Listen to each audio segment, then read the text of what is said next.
The beacon had been transmitting for 11 seconds when something answered. I know the exact count, because the log shows it. 11 seconds into a 47-second automated contact pulse, standard deep survey protocol. The same packet we had broadcast at 39 prior waypoints along corridor null without a single return ping, and the reception buffer on my console lit up with an inbound signal. Structured, clean, riding our own carrier frequency like it had always known where to find it. I remember staring at the waveform for a moment before I understood what I was seeing. Then I cut the intercom and said, very quietly, "Captain, you need to come to signals." The Ardent Meridian was not a warship. She was a survey frigate, low-slung, 4 decks, a crew of 19, and she was alone in a system with no name on any chart, 7 light hours from the nearest relay buoy. Her job was to transmit, listen, log, and move on. We had been doing exactly that for 8 months, along the outer edge of corridor null, and in 8 months, the void had given us nothing but silence and gas giant weather data. Captain Oren reached my station in 40 seconds. I remember that too. She was still pulling her jacket closed when she read the buffer. "That's inbound," she said. "Yes, ma'am. We're still transmitting." 28 seconds left on the pulse. She looked at me. I looked at her. Neither of us said the obvious thing, which was that nothing in the contact protocol manual covered a reply that arrived before your own signal was finished. We stood there and watched the remaining 28 seconds drain out of the transmission clock. When the pulse ended, the inbound signal kept coming. It ran for another 4 minutes and 9 seconds, and when it stopped, the buffer held something that my analysis suite could not immediately classify. Not radio noise. Not gravitational artifact, not an echo of our own packet. The signal had internal structure, repeating header blocks, a nested frequency modulation we hadn't transmitted, and buried inside it, recognizable enough to raise the hair on my arms, the same identifier sequence from our own beacon, our call sign, reflected back to us, modified. Acknowledged. "Log it as first contact," Captain Oren said. Her voice was flat and professional, and I watched her grip the edge of my console for just a moment before she let go. I logged it. While I was building our response frame, Lieutenant Merev ran a passive scan of the system. Full spectrum, every array we had. I watched the returns come in on the secondary display while I worked. Gas giant on the far side of the system, 2 rocky inner bodies with no atmosphere worth naming, a thin debris ring around the third planet's orbit. Nothing that read as artificial. No thermal bloom, no drive signature. No structure silhouette against the star. Whatever had answered us was not showing itself. I was about to say so to the captain when the scan data shifted. Not the returns themselves. Those stayed flat. But the timestamp on the passive array log developed an anomaly. 3 of our arrays had registered a micro-adjustment in their calibration state, tiny. The kind of drift you'd attribute to thermal variance in the hull if you weren't paying close attention. Except it had happened at the exact moment our scan sweep reached the third planet's debris ring. Something in that ring had noticed the sweep, and it had responded to it, not aggressively, not with a counter-emission, but with a small, precise deflection, as if it were stepping slightly to one side, to avoid being clearly seen. Not hiding, not fleeing, simply declining, politely, to be located on our terms. I told the captain. She looked at the timestamp comparison for a long moment, then said, "Leave the scan passive. Don't push it." And I understood what she meant. We were guests, even if we didn't know it yet, and guests do not shove furniture around to find where the host has put things. What I did not do, not then, was fully grasp what the timing meant. That came later. In the moment I was focused on getting our response together, stripping down the beacon packet to a handshake-only frame, standard first contact protocol, the short-form diplomatic prefix that the Interstellar Contact Authority had drilled into every survey crew for a generation. We broadcasted on the same frequency the inbound had used. Then we waited. The reply took 6 minutes. We had been expecting hours, if we got anything at all. 6 minutes.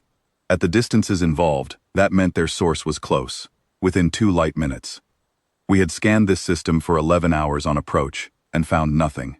No structures, no drive signatures, no thermal bloom, Nothing.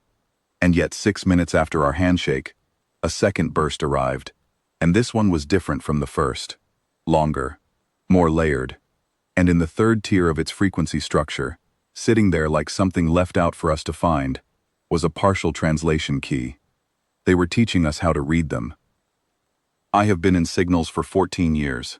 I have processed dead satellite telemetry, pulsar interference patterns, and once, famously, a naturally occurring frequency cascade on Vell's margin that the Academy used as a textbook case for how badly a trained operator can want something to be a signal. I know the difference between pattern and wish. What was in that buffer was not a wish. I called the department heads to the signals bay. Captain Oren had already summoned them. We crowded around the secondary display and I walked them through the structure, layer by layer, and by the time I reached the translation key there was no sound in the room except the ventilation cycling. The key was partial. It gave us phonemic anchors, not words, not grammar, but the acoustic building blocks of something that might become language if we worked at it. What we could extract from the second burst using those anchors was limited. Most of it resolved as math, ratios, base 12 numerical progressions, geometric relationships. But one sequence, near the end of the burst, resolved as something else. A phrase, short, possibly a designation, possibly a greeting, possibly both. I rendered it the best I could with the tools I had. It came out as, those who called first. We stared at that for a long time. Called first, said Lieutenant Marev. That's a relative statement. Relative to what? I had been running that same question through the analysis suite for 20 minutes. The answer was already in the buffer. I just hadn't wanted to say it out loud yet. Relative to them, I said. They made contact with us before we made contact with them. Our beacon packet, this one, the one we transmitted 11 seconds before they answered, wasn't the first thing they heard from us. I pulled up the frequency architecture of their initial burst, showed them the section I had flagged. Deep in the modulation structure, embedded the way you might embed a citation in a technical document, was a partial echo, not of our current beacon, of an older one, a structure I recognized because I had studied its history in the Academy, the format of the long-range broadcast array that Earth had been transmitting on a low-frequency band for the past 43 years. A sounding pulse, a we are here, the kind of thing you send into the dark without any real expectation that something will hear it.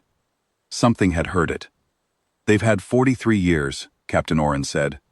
To build the key, I said. To calibrate to our frequency structure. To prepare a reply. I paused. They were waiting for us to get close enough to talk. The silence in that room had a different quality after that. Not the silence of shock. We had already passed through shock in the first 2 minutes. But the silence of people recalculating. We had spent 8 months along Corridor Null transmitting a contact beacon at empty space. The space, it turned out, had not been empty. It had been patient. We sent a third handshake. Longer this time. Our full diplomatic contact suite. Everything the ICA protocols authorized us to transmit at First Encounter Stage 1. We included our translation work. We reflected back the phrase, those who called first. We sent it with as much structural clarity as we could manage, flagging it as a query. We were asking them to confirm. The reply took 11 minutes this time. When it arrived, it was the longest burst yet, and it ran my analysis suite at capacity for the better part of an hour before I had anything coherent to report to the captain. What I had, at the end of that hour, was this. They called themselves the Soreth, or that was the closest our phonemic mapping could reach. The second term, continuance, translated more cleanly, and it meant something like the long attention, the body that pays the long attention.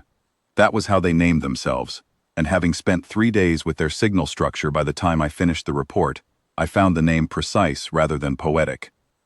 Everything about the way they communicated spoke of duration, of things considered over long spans, of patience as a form of engineering. They had been paying the long attention to our corner of the frontier for a very long time. The burst contained data I could not fully parse in an hour, or a day. The Soreth communicated in layers, each tier contingent on what you extracted from the one before, and the full structure only revealed itself once you had worked through the outer levels. It was not a puzzle built for difficulty. It was more like a book that assumed you would read it at the pace the material required, that you would not skip ahead, that you would stay with each section until it opened into the next. They had sent us something to work through, something that would take time, something that, the further I moved into it, I understood they had been composing for years, possibly decades, against the day a ship from our direction finally came close enough to speak. On the second day of the translation, I found something in the fourth mathematical layer that I did not immediately report to Captain Oren. I sat with it for 2 hours first, going back through it 3 times to make sure I was reading it correctly. It was a sequence of coordinate references, not stellar coordinates, navigational waypoints, 39 of them, listed in order, each one tagged with a timing reference. I cross-checked them against our own mission log. They were our waypoints. Every system the Ardent Meridian had visited along Corridor Null, in the exact order we had visited them, time-stamped to within a few hours of our own logged arrival times. 8 months of survey work, 39 stops, all of them there, inside the Soreth burst, noted without comment, the way you might note the steps of a walk you had watched someone take from a window. They had been watching us for 8 months, not just listening to our beacon from a distance, watching us move, tracking our path through the corridor, system by system, as we worked our way toward them.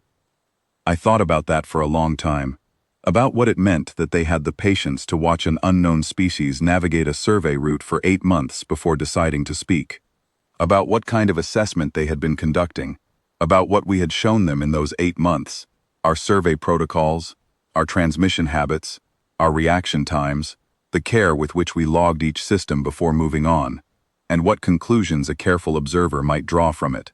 Then I added the coordinate sequence to the translation appendix, flagged it with a note, and went back to work. The thought stayed with me through those 3 days, not as something alarming, as something that kept demanding to be looked at straight. 3 days later, I filed the contact report to command. The Ardent Meridian had moved to a holding position 2 light minutes from the estimated signal source, which we still could not locate on any optical or thermal scan. The passive arrays remained clean. Whatever the Soreth were, and wherever they sat in that debris ring, they continued to decline to be seen. Captain Oren had made no attempt to push them on it.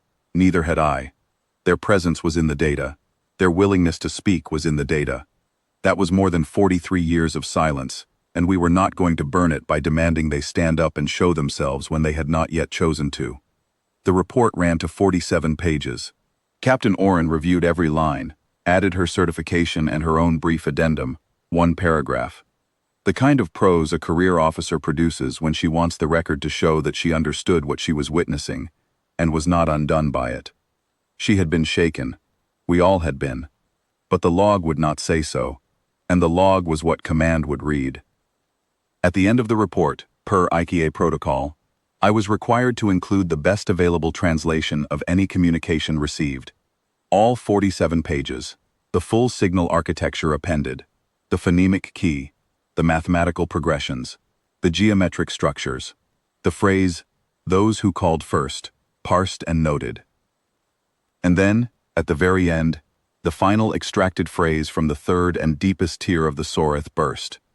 The phrase that had taken me the longest to reach, because it sat behind everything else, the last layer of the structure, as if they had known exactly where a careful reader would eventually arrive, as if they had put it there on purpose, knowing we would work our way down to it, and knowing what it would mean to us when we did. I translated it the best I could, checked it twice, then I typed it into the report, certified the file, and transmitted everything to command on the priority channel. The phrase read, "We heard you the first time. We wanted to know if you would keep trying."